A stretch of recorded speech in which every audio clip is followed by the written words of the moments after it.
Drejtoresha e Akshit Mirlinda Karçanaj është paraqitur në SPAK pas si po hetohet lidhur me procedurën disa tenderave nga kjo drejtori, nga kjo agjenci. Për të folur mbi këtë kam të ftuar në një lidhje direkte avokatin e njohur Gyslen Zhlima. Zoti Zhlima, faleminderit shumë për intervistën. Përshëndetje, faleminderit për ftesën. Zoti Zhlima, si e gjykoni, si e mendoni paraqitjen e zonjës në fjalë në SPAK dhe a mendoni se po preken disa drejtues institucionesh që deri dikur para pak kohësh konsideroheshin të paprekshëm, pasur parasysh Ballukun dhe Karçanajn? Zvarritja e dosjeve që SPAK-u ka në sirtarët e veta janë zvarritje proceduriale të qëllim, të cilat SPAK-u duhet të kishte zbardhur me kohë, jo duke justifikuar me rastin që jemi në hetime sipër dhe nuk kishim mundësi të merrnim sqarime ose shpjegime ose dëshmi të persona të ndryshme për arsye se kemi qenë shumë të ngarkuar me çështjet e tjera. Por ajo që unë shikoj në rastin e zonjës në fjalë është që SPAK-u ka vajtur në momentin kur ka kuptuar që SPAK-u ka qenë dhe është vegël e pushtetit ekzekutiv, pra qeverisë aktuale, duke lejuar qeverinë aktuale nëpërmjet pushtetit të menaxhonte por edhe të përdorte burimet të shtetit në favor të Partisë Socialiste. A jemi në situatën që SPAK-u në të vërtet po heton dhe në fund fare si një organ ndjekjes penale do të vendos personin përpara akuzave, kjo mbetet për tu parë, por edhe sikur të ndodhi ky rast dhe ta kemi personin në fjalë të akuzuar për ndonjë vepër penale, përsëri nuk është thjesht se drejtësia funksionoi dhe prekim të paprekshmit, por pikërisht se paprekshmëria është modeli i qeverisjes ose i keqeverisjes në vendin ton, me projekte të sakta dhe të qarta që i ka udhëheqja që nuk kuptohet qartazi kush është dhe çfarë ka bërë në kohën kur këto persona kanë qenë nën drejtimin ose nën menaxhimin e personit në fjalë. Prandaj unë dua t'ju them që SPAK-u që thret të individ të caktuar në institucione të ndryshme të vendit ton nuk janë thjesht tjetër një show radhës, një statistik për të treguar të qytetarët shqiptar që ne nuk kemi me parti, ne nuk bëjmë fresk qeverisë, por thjesht ne i bëjmë nder qeverisë duke e çuar atë aktualisht përsëri në mandatin e 4 me 83 mandate. Prandaj duhet t'i them qytetarëve që vajtjet ose vizitat ose shpjegimet që do t'japin personat në fjalë sigurisht janë thjesht proces statistikor i cili mund të konvertohet thjesht për forma statistikore me procedime penale dhe në fund fare me cilësinë e pandeurit. Prandaj, për mendimin tim, këto vajtjet nuk janë gjë tjetër përveç se asaj të them vazhdimisht statistika e radhës.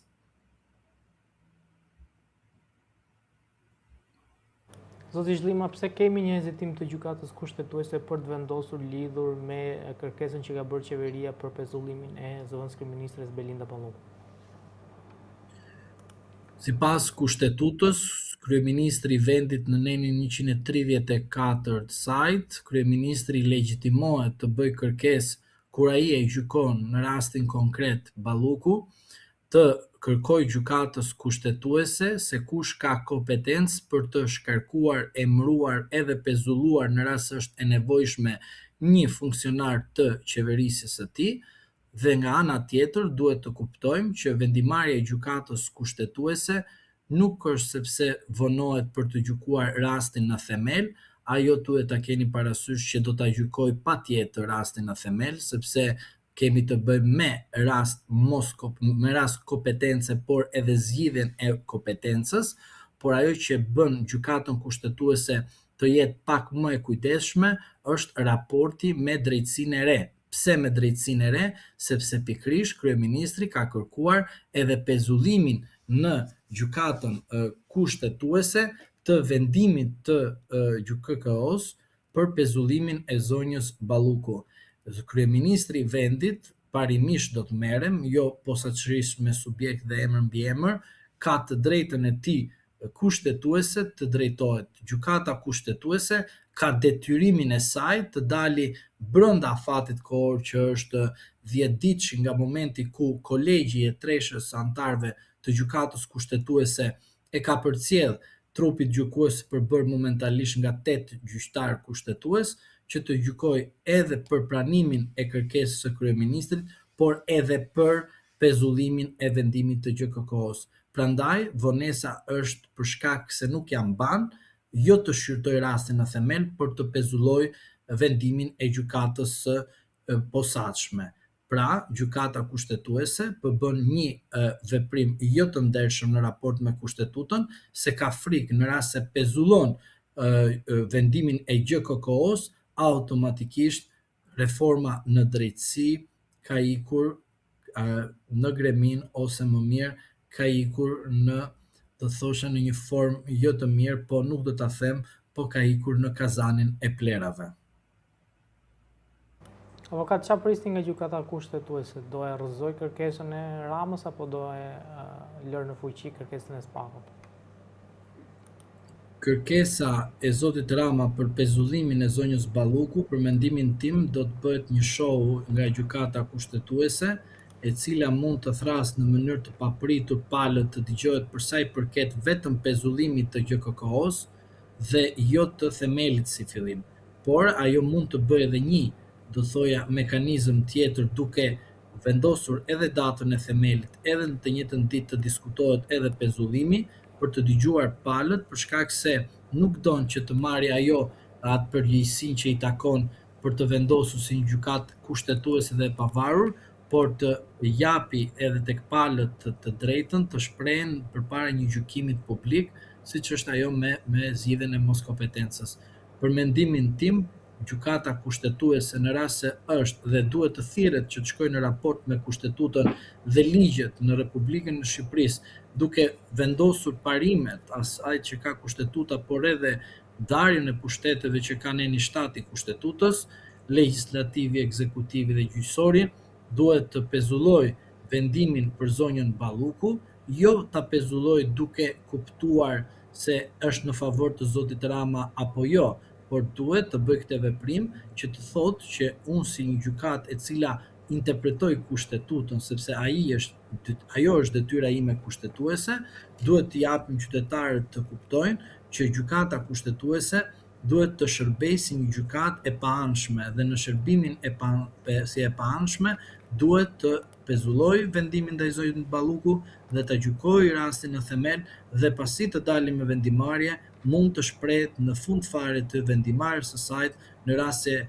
vendimi i GJKK-s do të vazhdojë të pezullohet apo do të ndaloj pezullimi dhe në fund fare do t'i japi të drejtë gjykatës së posaçme. Por në rast se do të jemi në këtë kushtin e fundit që unë parashtrova, jemi në një rrezikshmëri absolute institucionale në vendin tonë, ku një gjykatë e posaçme pezullon organ kushtetues që është Këshilli i Ministrave, që në përbërjen e vet është kryeministri, zëvendës kryeministri dhe ministrat. Dhe duhet kemi parasysh edhe diçka tjetër që qytetarët nuk e kuptojnë, sepse jo se kërkohet një njohuri të thelluar juridike, por kërkohet edhe një njohuri e thelluar logjike, që do të thotë ligji shprehet, por ka edhe vullnet, dhe vullneti i ligjit kombinohet me ligje të tjera, të cilët duhet të vinë në raport si gjithmonë me kushtetutët, me marrëveshjen ndërkombëtare të ratifikuar në ligjin e Republikën e Shqipërisë dhe në fund fare me kodet që është Kodi i Procedurës Penale. Dhe duke qenë në këtë kushte, unë mendoj se gjykata kushtetuese duhet të pranojë dhe të shprehet qartazi që vendimarrja e gjykatës së posaçme është në kundërshtim me parimet kushtetuese të Republikës së Shqipërisë. Avokat, ka pasur një lëvizje brenda Partisë Demokratike ku Ervin Saliani ka nisur foltoren e tij dhe ka nisur nga qyteti i Durrësit. Pashtu ka pasur një reagim të ashpër të ish kryeministrit Sali Berisha, i cili është treguar mjaft i ashpër me Ervin Salianin, duke theksuar se çdo demokrat nuk duhet të ndjek agjendat personale të dikujt tjetër. Çfarë mendoni se po ndodh brenda partisë dhe sa i shërben kjo ardhjes në pushtet Partisë Demokratike?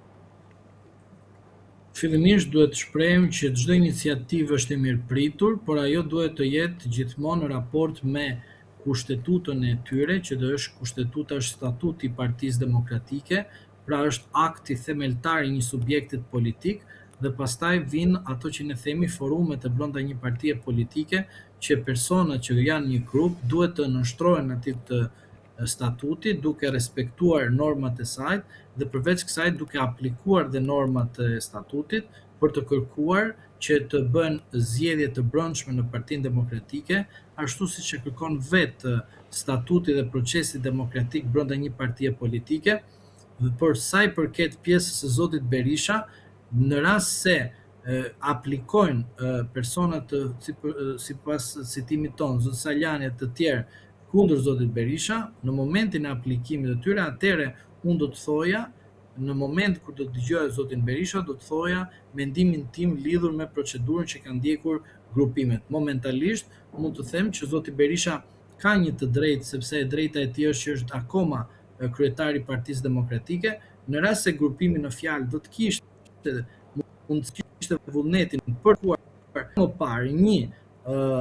proces sa më të shpejt të zgjedhur brenda Partisë Demokratike, duhet ta bënte në përputhjet në rregullat e brendshme. Duke qenë në këto kushte, unë mendoj se zoti Berisha ka strategjinë e tij të mbrojtjes ose të vend mbrojtjes, dhe në fund fare subjekte të ndryshme që mund të bëhen një formim fraksioni apo grupimi mund të aplikojnë dhe pse jo mos të marrin drejtimin e Partisë Demokratike. Por unë mendoj që kjo është një lojë e bukur e mirë menduar për hapjen e Partisë Demokratike dhe zjarrin, jo zjarrin në kuptimin negativ, por